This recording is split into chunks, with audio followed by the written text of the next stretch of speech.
I loved him. I lost him. I lost myself in searching for my happily ever after. I was serving him like he was my master while he treated me like his peasant. I wasn't serving God, but a human in the flesh. Is funny that the closer we got, the more it felt like it was getting closer to death. The further apart we grew, the more we had sex. I was attached to his lustful connection. I craved him. I loved his affection more than I loved myself. Not being able to acknowledge that I needed help. And I believed you. And everything that you said, just like you said, let's make this work. And I took you at your word, although your word was never bond, never safe. You wouldn't even care if you saw the sky fall because you were too involved with yourself. We were from two different worlds, two different grinds, similar minds, but you couldn't really dig into mine because there was no quality time. You was in love with the canvas, and I attempted to sketch my way into your heart, but your artistic eyes couldn't even see this painting that I had for you. All you saw was your favorite color paint, black and white, painting your picture perfect, and all I wanted was a perfect picture. Although you threw so much curveballs, you was still my favorite picture. I believed in you. But the difference between you and I was that I fully understood the definition of pursuit. More action, less words. An action figure you were not. A stick figure I became trying to help you catch your dreams as I lose mine. My aspiration in life was to be happy. And just like Beyonce, you sang sweet nothings in my ears, beautiful nightmares in my sleep, telling me anything to ease this temporary anxiety of you leaving. And every time you had to hit the road, I said, here we go.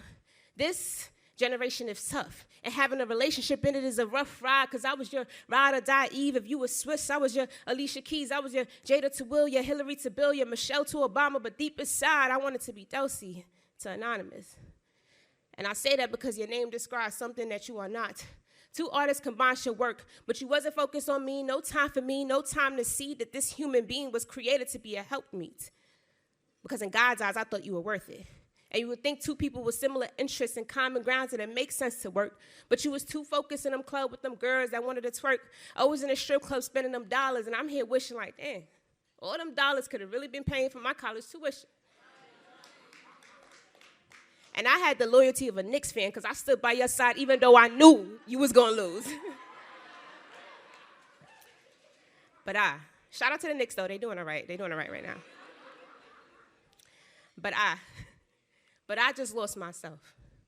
I couldn't believe when he said these words to me, just leave me alone and have my baby. And I was confused because I tell him to stay, then I say leave, then I say stay, then I say leave, because you see, us women, we do that sometimes. But we got to remember that there's only one that takes us past the coffins, past the graves, past the tears, past the pain, past the shade. I was so ashamed to step foot in the church.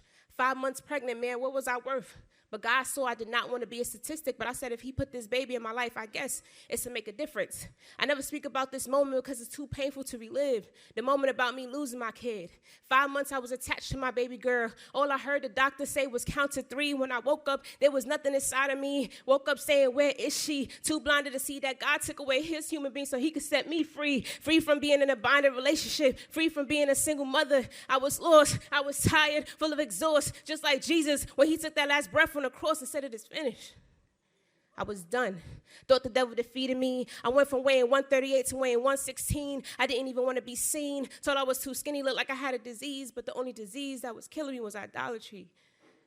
The idea of false love, false hope.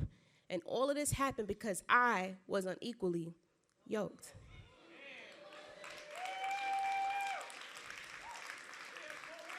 The importance of having God in your life is so necessary because although I was out in that world, I still feared him. No substance abuse. They laughed at me. I didn't see a clown around, but I realized that clown was me, and I needed to repent. Nas needed one mic. Tyson needed one ear to make sure people heard him loud and clear, and all I needed was this testimony to know that Jesus Christ will always be there.